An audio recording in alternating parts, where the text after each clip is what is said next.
Earth. We're live here directly at the Ways of Israel, and I want to welcome you on this broadcast this morning, Wednesday morning. So many things to talk about, so many things happening throughout the world, which really is more than just shocking. It really is alarming, to say the least. So many different news, but Baruch Hashem, we are a people that we're in contact constantly of what God is saying to us throughout each Torah portion. Let me say that again. What God is saying to us in each Torah portion, that we should be thrilled to be living in these days. It's a unique time, unique opportunity to see God involved in a very unique and special moment in our lives. So I'm excited this morning because of so many of the bad news I'm hearing, which really is, if you look at it from the inverse, really good news. Good news because it really tells us that we are at the brink of seeing the coming of the Emet Mashiach soon. So that makes me really, really happy. And a lot of lessons that we can learn throughout this entire process. I mean, just this morning, this morning, reading how the former Senator Kerry, who came out and says, according to one source, that if Trump is re-elected, listen to this, he is re-elected, he is going to declare a revolution. In other words, declare war on those people who basically support him. If you notice what he's doing, he has over 185 different organizations, all funded by this Moshe Soros from New York, who I don't know if he's hiding now, where he's at, but definitely he's a Moshe. If there's any true definition of a Moshe, just look at this this one Jew that's basically causing an upheaval in social order in the world. Not only here in the United States, my friends. His organization, his billions of dollars, is wreaking havoc throughout the world, and there is no governmental agency that has declared him enemy of the state, or even locked him up, or imprisoned him, or confiscated, even better, confiscated all of his billions to be able to repair all the damage he has done as a result of his funding. My friends, we are living in a time that we see how things are taking place in order to cause people to say, where is my interest and devotion to? And a couple of these things that I'm going to share with you this morning is a little bit, perhaps you already read it in different blogs and news, but for example, FBI raids and reveals the Muslim Brotherhood plot to destroy America. Did you know that our friend Soros, and I say that sarcastically in case there's any misunderstanding, our friend Soros is also funding the Muslim Brotherhood and different anti-Jewish organizations, anti-Israel organizations, to make sure they are destroyed, that we as Jews, as a people, are destroyed in every which and way. It's remarkable that someone from the Kahana High movement, who are right now under the deep state, as it were, or hiding, wouldn't go over there and do us all a favor and neutralize this person. But that's a whole different issue, and that's a complete different situation altogether. Unfortunately, we're looking also that there is a whole idea of chipping.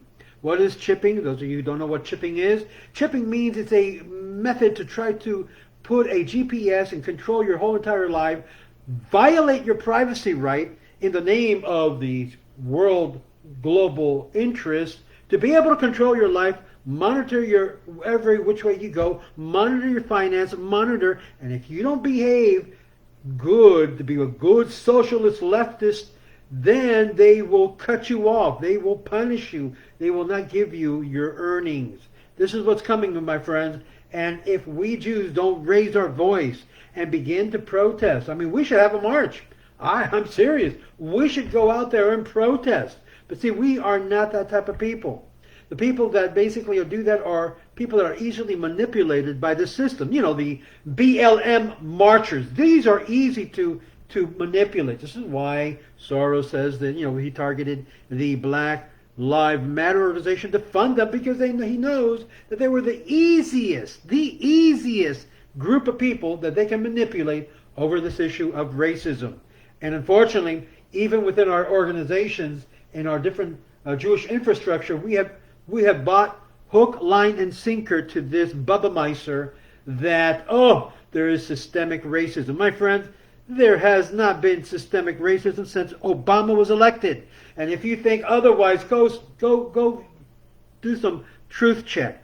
Systemic racism means that the whole system is racist. No, my friends, it's not. So wake up and drink some coffee this morning. Very good, hard coffee that will wake up your mental senses to understand we're in trouble. Yes, my friends, we are in trouble. And we see the whole entire Korach generation, the dog-faced generation coming to light, in which it's getting worse and worse and worse and worse. I'll be honest with you, I see all the attacks that our president is getting from the left, from the supposed middle, from every single group that opposes a return to America's greatness. And I look and I ask myself, why is this happening? Why such an attack and such thorough? I mean, I've read John Bolton's book, and it's truly the greatest intellectual work of envy and incompetence. He refused to follow orders. And I read the book, and I'm still finishing the last couple of chapters. But here you have a man, John Bolton, an incredible, intelligent man, a man that you would say he is pro-Israel, he is pro the right, and yet he felt somewhat shunned, felt like mistreated, because his personality and Donald Trump's personality clashed, and because of that, he says, "I'm going to get back at the president by revealing these deep secrets." It really are not deep secrets at all. I read this and I said, this is like a little boy going out there and whining. So my friends, it's not what people think. And so what is the left looking at John Bolton? They're looking at, oh, here's an opportunity to be able to take the president back into the accusational position. Imagine you being a leader of the whole entire world, and you're being hit left and right from all of your enemies. Only one person that comes to mind that is similar, that happened similar to that, was King David. And one of the things he always prayed for was, save me from my enemies. There are many. They wish to kill me. They wish to strangle me. They wish to ruin my reputation. This is why many people have likened Donald Trump to a Messiah figure, even though he's not the Messiah, but definitely God is using him in ways that only people who understand the biblical morals and ethics of how to run a country will understand. And yes, every single leader have its ego. I mean, big egos like the narcissistic Obama, we can't deny. Clinton too. Almost every single leader that has come up in history have big egos. If not, they would not be running for president or any of these positions. And so we find out that Korach also had a big ego. Korach wanted to be something important. It wasn't enough that he was a very, very wealthy man, and he connived a group of Israelites to be able to come to his camp and join his rebellion and against Moshe Rabbeinu until God intervened. That is what we need. We need God to intervene in this current affair and basically open up the earth to swallow up everyone from Seattle, everyone from New York who are liberals, everyone from Minnesota, Milwaukee. I know we're going to have a very strong reduction of human life on the face of the earth, but you know what? You go left, you go to hell. You've made a wrong turn, as it were. And I'll be honest with you, I have to laugh in a very sarcastical way, because really, if it would not be funny, it would be really a pain. It really would be... it would really be hell. John Kerry warns of revolution in November. PJ Media reports, if Trump wins the White House. Interesting enough, Ian Omar is saying also, we are going to take the state of Minnesota, make it a Sharia Islamic state. Wasn't this woman, didn't she come in to this country as an immigrant from Somalia? running and crying that Islam was basically abusing her. Oh my God, they're so bad in Somalia and Africa. They got to strip her citizenship for being a traitor to the United States. She had a hidden agenda all the time. She wants to expand what she learned and had in Somalia and bring that garbage over here. And what is she doing? She's joining the Soros camp. Soros has given this type of mindset and these type of organizations the funding to be able to spill her garbage out to the American people. When will America wake up? When will the religious right wake up and see the handwriting on the wall? My friends, this system will not recognize your religious rights. And having in their back pocket many of the generals of the Pentagon will not help either. As a matter of fact, I asked myself, seeing that such generals as Colin Powell and others just walking out from under the chief of state, the chief of the military, in fact, it is repugnant. I mean, I see all of this, and it fills my heart to say, where are you guys at? Are you going to support the president in chief? And apparently, because of what he stands for, goes against their line of thinking. It has nothing to do with the Constitution. I already read that basically, according to the Constitution, it gives the president the right to send the military where he wants, when he wants, at what reason he wants. Actually, with the advice of counsel and obviously advising Congress. But he can do it. And yet these generals basically are rebels like Korach. They basically have thrown in the towel with the leftists. Well, Colin Powell, we know Colin Powell already by his history of always voting for the Democratic Socialist Republic, the Democratic Party. And yes, I've become more of a staunch radical Republican than ever. I think we need to wipe away the rhinos within in the party. I voted Republican. I've never switched in order to change my vote. I've always been a Republican from day one. So if you know me, you know what I'm saying is true. It's no BS. And the reason why, because it's the party that I feel represents the values I hold as a religious, observant Jew. Now, talking about that, I also received a very interesting email, which I thought would be interesting to share with you, which I will do in a second here, that has to do with that over 1,000 rabbis are upset over the leftist group and have created a petition to be able to join and petition and say, we are the rabbis, and we have over 1,000 rabbis. And I'm going to read this to you because I think it's very, very important. Let me see here. Let me go a little bit further, which was posted. I posted yesterday in my WhatsApp group of Ways of Israel. You can always join. You're free to join. And it says over 1,500 leading rabbis are lending their voice to our nation's vital public policy debates. Why? Contrary to years of false innuendos in the media, the overwhelming majority of America's rabbis are conservative. Really? Really? I hope this is true. But I have to say, really? It says here the majority of America's rabbis are conservative, recognized as a source of America's core values. The truth is, when the leftists pledged their loyalty to the people who want to destroy America and Israel, they abandoned us all. We had no choice. Here we go. Now the rabbis are coming together because now they consider themselves conservative and to the right. Where were the rabbis when Obama was elected and many of you kissed his tuchas saying, we support Obama? Where were the Jews at? The religious Jews. Forget the leftist, non-observant, secular, non-godly Jews. I'm talking about the Jews that are godly, the Jews that have the Torah as its inheritance and live by it. Where were you when Obama was elected? When the whole entire deep state was infused by billions of dollars of Jewish money. Where were you? Now you lament.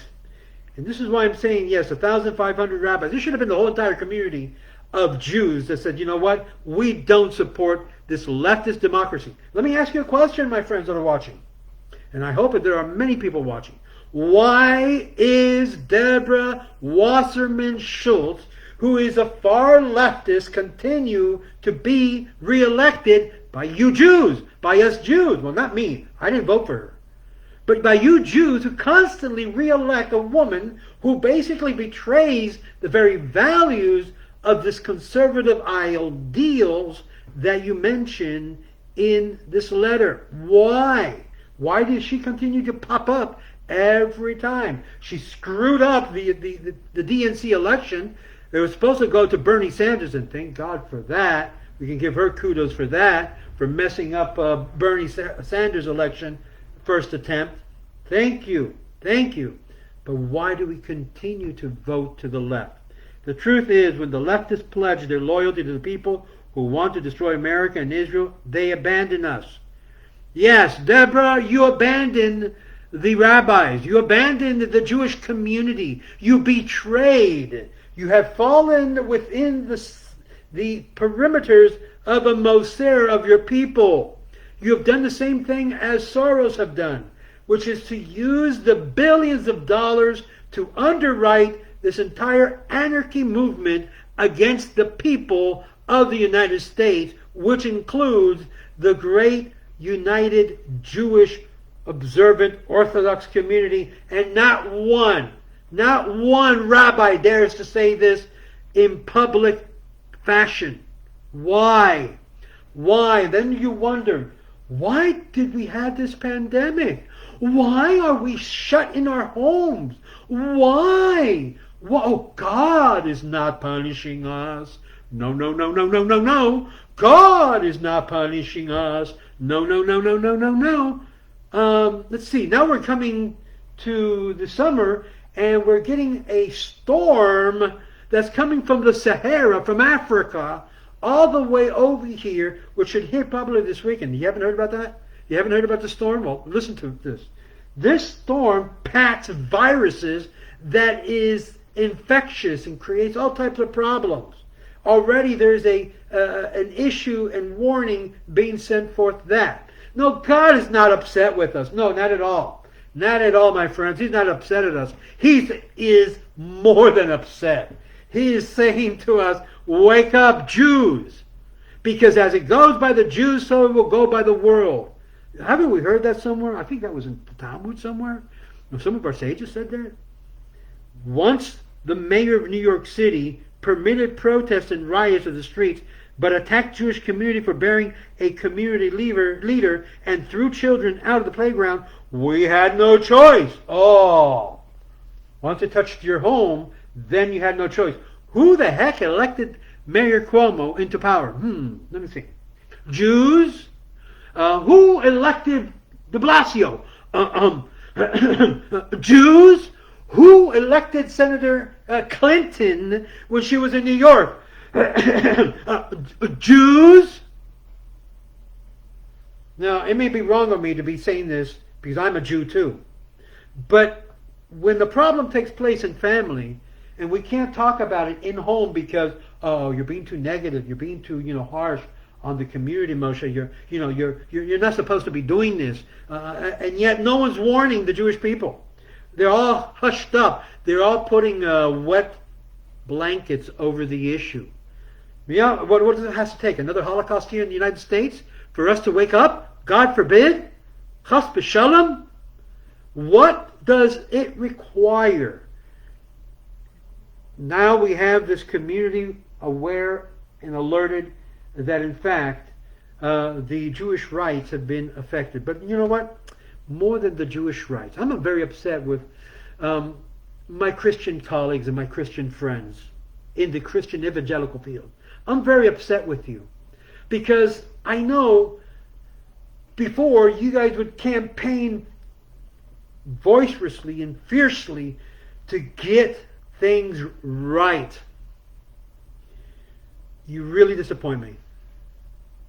Now, I have a good friend who happens to be the district presbyter of the Assemblies of God Church in the Pacific District in the United States. For the heartland of liberalism, the heartland of socialism, the heartland of where all the garbage is coming out from, where they allowed the looting of over 7 different synagogues and not to say even churches, okay, burned them down, while Palestinian Islamic terrorists under the guide and under the banner of Black Lives Matter screamed out, "F the Jews."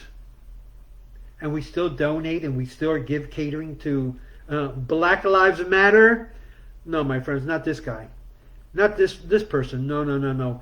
I call them criminal. I call them anarchist. I call them enemy of all peoples. They should be declared a terrorist organization because it's funded by a terrorist Jew who wishes to bring under the entire world under his socialist globalist view. And by the way, he's not the only one. He's not the only billionaire that is funding such liberal to the left organizations. On my Ways of Israel WhatsApp group, I posted over 185 different organizations this man Soros has been funding to bring the demise of the United States, of Europe, of Israel, under his concept of a one world order. And if you don't think that's happening, that our Millis is alive and well, you've got something different. You want to peg Soros as a Millis? Go ahead and do so. He is the biggest antichrist, anti-Mashiach, anti-God Jew that have ever arisen in our history. He is worthy to be treated as a true Moser, enemy of the state of the Jews. I, for one, consider him as such. And I am boisterous of such. Because when garbage begins to happen, and then the Jews begin to cry, and then the Jews are going to have to leave America because of the same reason they had to leave Venezuela, for the same reason they had to leave Cuba, for the same reason they had to leave Spain, then you're going to cry and say, "Oh, we didn't know." You're being told by rabbis left and right who are speaking to you on behalf of what's happening, by what the very Torah says. They don't need to be prophets for you to get the message. And we still get these rabbis who are coming from this country, even from Venezuela. We don't know if this is God's punishment. We really don't know. We really can't tell. What pot or cocaine have you been smoking? Misguiding the people that you left from, bringing them into the hands of socialism, not having the wherewithal to be able to say, even this guy Guardo, who basically appointed you as the Jewish representative, is also a socialist. My gosh, are we following the blind and as leaders, and we're both going to enter into the same pit? Where is the light of Torah within you? Take out that light. Let it shine. Quit maneuvering to be able to be all things to all people, like another Jew that I knew in history. I think his name was Paul, who really kissed up to Rome and kissed up to everybody in order to try to win everybody to their side. Most Americans know the story of Moses splitting the Red Sea, enabling the Jewish people to escape Pharaoh's army. Much less as well known is the meaningful details added to the story by the Midrash. The authority of the interpretation of the Torah. When Moses first reached out his hand to part the seas, the Midrash tells us nothing happened. Nothing happened. But Nachshon, head of the tribe of Judah, knew that God had promised to part the sea, and so he walked right in before anything happened. When the waters reached his nose, then the sea parted. Nachshon had faith that God would fulfill his promise, even with no proof. So he acted, and God delivered. My friends, my Jewish friends, if you would be like a Nachshon and take a stand and count for something, count for Torah values, and walk through this water of disorder and chaos that has been created by criminal elements, by such dastardly villains as Soros and his organizations that have received his monies. I mean, that's blood money. That's the blood money of the lives of people he's destroying. That's why, while we're unrolling the national project to protect the biblical values, oh, wonderful project, to protect the biblical values and fight back against radical leftist forces who oppose the bedrock of principles upon which our nation's founding fathers established in this country. Where's the money? I don't see anything being done for that. Yes, I see the billionaire Jews supporting the leftist front. Do you realize if you count all the billionaire Jews that are supporting the leftist front and you confiscate all of their monies, all of these leftist, notice what I'm saying, leftist billionaire Jews that are there and here in this country enjoying the wealth of their billions due to the fact of this country's blessing that they received from God, if you take all that money and you confiscate that, all their properties and confiscate that, I'm talking about Soros's property, do you realize you can pay the national debt about 3 times over and over? And not only that, you can even pay all Americans a very hefty salary of about $100,000 each. How's that for an increase in wages? Now that's if you're a leftist. If you're a true leftist, you should donate that into a pot so that it can be done. But the right, I got a couple of billionaires. You have someone like, a guy that used to be the owner of Home Depot.